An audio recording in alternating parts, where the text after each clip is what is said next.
Let us discuss one more architecture, that is function queue scheduling architecture. As the word itself tells here, that is you have a queue where you maintain the different function pointers and you schedule those different function, and the architecture what you write is function queue scheduling architecture. So basically this is an improvement over the round robin with the interrupt architecture. The biggest disadvantage that you had with the round robin with the interrupt architecture was there was no priority level was not assigned. So the higher priority interrupt had to wait for the lower priority interrupt. So that disadvantage you had with the function queue scheduling round robin with the interrupt architecture. Okay, so here as I said earlier, the priority level was not assigned. So that disadvantage you had with the round robin with the interrupt architecture, the higher priority interrupt had to wait for the lower priority interrupt. One more disadvantage that you had with the round robin with the interrupt architecture was the different devices and the functions for the different devices all were put in one task code. There was only one task code on all the devices. The function that you had written for the devices that were put in only one task code. That led to the problem. What was the problem that we discussed in the last video? The problem was, if any of the device, or let me go through that round robin with the interrupt architecture. As you can just observe here, there is only one task code that is there, and this task code, that is void main task code. For example, this device A, device B and device Z, the different functions that you are going to write here. This is one function, this is one function, this is one function that you are going to write. All those things are put in only one task code. Whenever actually this device A, after it is set to false here, the flag of device A is set to false, then it is taken care. Then next device what is going to be checked is if the flag of device B is set to true or false. If in this case actually A asks for A raises the request, then it is not going to take this one because F device is set to false. Until any of the other request comes here, then it comes out of this loop, and then again it is going to check for this device A. So this is what we discussed, and this caused a problem, isn't it? Because A had to wait for until the worst case. What could be the worst case latency that for the device A? The latency could be like till the loop finishes with the device Z. So A had to wait till Z, then the loop exits, and then again this while of true, then this device is going to be picked. So this was the disadvantage that you had with the round robin with the interrupt architecture. That is definitely overcome here.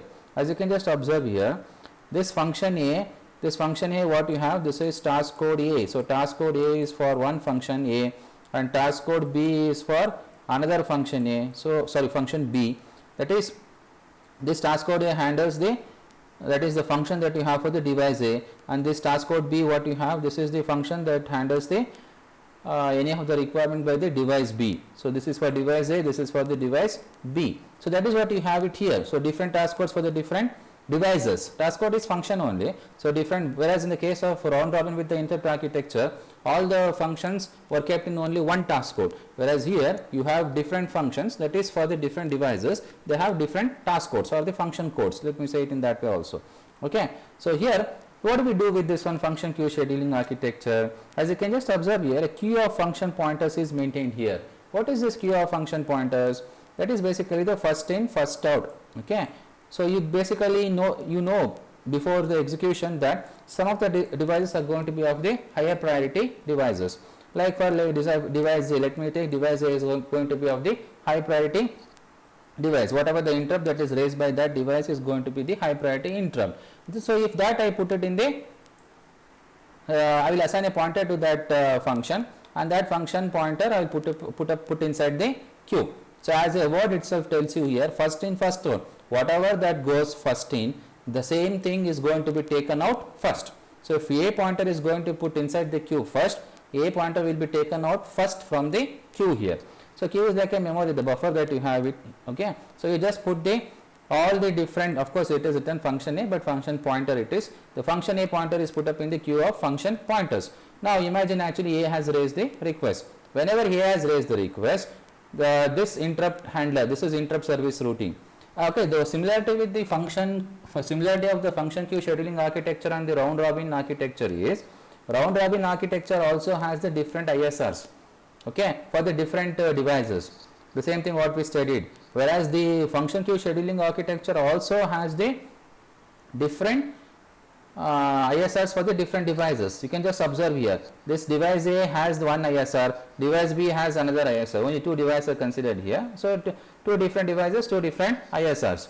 So as you can note down here, so whenever this interrupt is raised by the device A, it takes care of the input output device A. When it takes care of the input output device A, you put function A on the queue of the function pointers.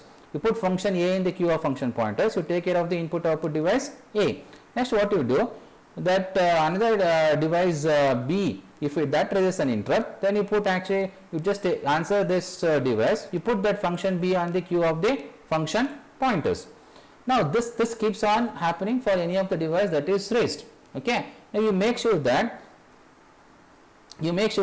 okay, so whenever actually what actually goes first, that is taken first here. So whenever actually, so you see, just observe here this main function while of true here. So when any of the, okay, this is always kept in the loop here, when q of the function pointers is empty, so it waits for that one, it waits for particular interrupt to be put, any of the function pointer to put inside the queue here. So while any of the queue of the function pointers is empty, so the queue of the function pointers is empty, it will keep on waiting here, it will not actually go and execute the program here. So that is what it is written here, while semicolon here, while queue of function pointers is empty, means while queue of function pointer is empty, there is no point actually calling the first function on the queue here, you keep on actually waiting here. After it exits, when any of the function pointer is put inside the queue here, then that is taken here. Call the first function on the queue here. Call the first function on the queue here. Now what happens here? You make sure that, okay, so in the program that is written here, even though different functions that you have written here, see, you just actually write the first function itself, the first function which is having the higher priority, handle actions required by the device A. You just write this one. Now what happens actually if function A is has raised the request, function A has raised the request, you take care of the input output device A, put function A on the queue of the function pointers. Now what this does, while queue of function pointers is empty, well, okay, now it is not empty because you have put the first device, that is device A, in the that is the function pointer of the device A that you have put inside the queue there. You just take that first function, that is first function means the function A, the function A is taken now, you then handle the actions required by the device A, because void function A, the function A is called here. Okay. Now similarly actually if another device raises the request, when another device raises the request, you put that function B, the function B pointer on the queue of function pointers, then your queue of the function pointers is not empty. Now call the second function in the queue here. Call the second function. What is the second function? That is function B. Now you call the function B here. Now just actually handle the actions required by the device B. So this is how we do it. It is similar to the round robin with the interrupt architecture. Of course, the priority level is, in a strict sense, it is not exactly like you assign different priorities for the different interrupts here. You are not doing that one, but what you are doing, you just take care that particular function, whatever the function that you put inside the pointer, that function, that is always the higher priority, that you have to take care of that one. That is what you do it here.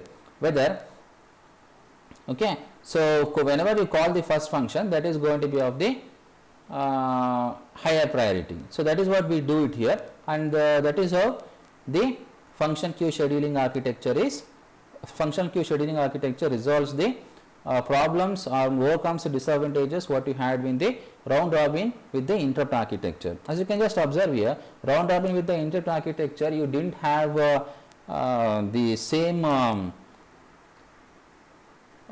like all the devices, they were not put up in same function. Okay, they were of course that is not put up in the function queue scheduling architecture. All the devices, they are put up in the same task code in the case of round robin with the interrupt architecture. So that caused the problem as we discussed in the disadvantage of the round robin with the interrupt architecture, whereas that problem will not be there here. It is similar to the round robin with the interrupt architecture. Only one thing is that you just put function A on the queue of function pointers, put function B on the queue of function pointers. You keep on putting different functions on the queue of function pointers. So whenever actually some function has to be taken, you just call that first function. You call the first function, then you call the second function, you keep on calling that one. One thing what you can raise here is that, see what happens actually if you make sure that whatever that you have put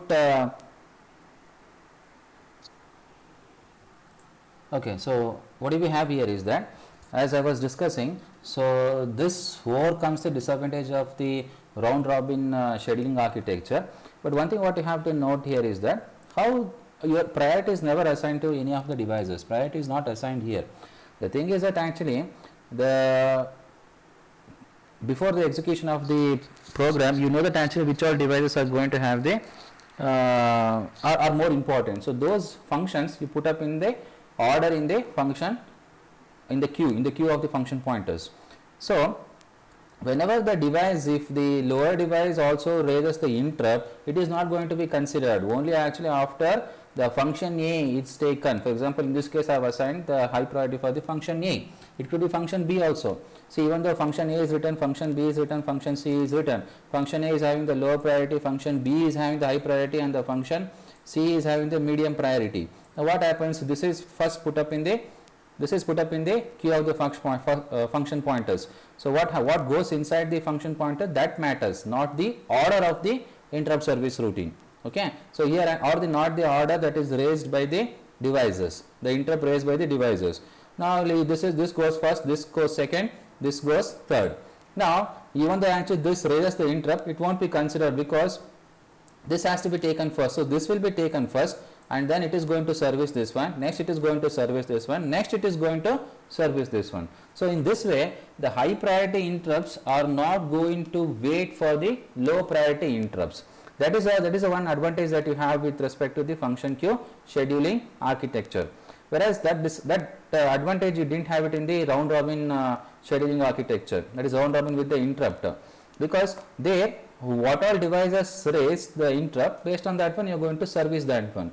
Okay, but here in this one it is not like that way. Even though the low priority devices raise the interrupt, it will not be considered until the first function on the queue. See, you can just observe here, queue of the function pointers is empty. If it is not empty, call the first function in the queue. You, irrespective of the device that is raising the interrupt, you are calling the first function on the queue. Means first function on the queue could be anything. So usually what you keep the device with a higher priority. Okay, that is what you require. Okay, that is what you do here. Now whereas what is the disadvantage that you have? The biggest disadvantage that you have here is that low priority interrupts keep on waiting for the high priority interrupts. That is one disadvantage you have it here. The low priority interrupts keep on happening here. Okay, so low priority interrupts they keep on waiting for the high priority interrupts. So even though low priority interrupts want to get serviced, they won't be serviced until high priority interrupts they get serviced. That is one disadvantage you have it here. One more disadvantage that you have it here is even though we say that high priority interrupts they are going to be serviced first, but assume that actually after servicing the high priority function, the low priority function is taken. Now again high priority function wants to be put up inside the queue, but thing is that it has to wait, because when this function is going to put up in the queue, only after servicing some low priority interrupts also. So after servicing the low priority interrupt, you are going to service the high priority interrupt again, that is going to be considered. So what is the biggest another disadvantage that you have? So let me write here, preemption of the interrupts is never going to happen. Preemption of the interrupts means preemption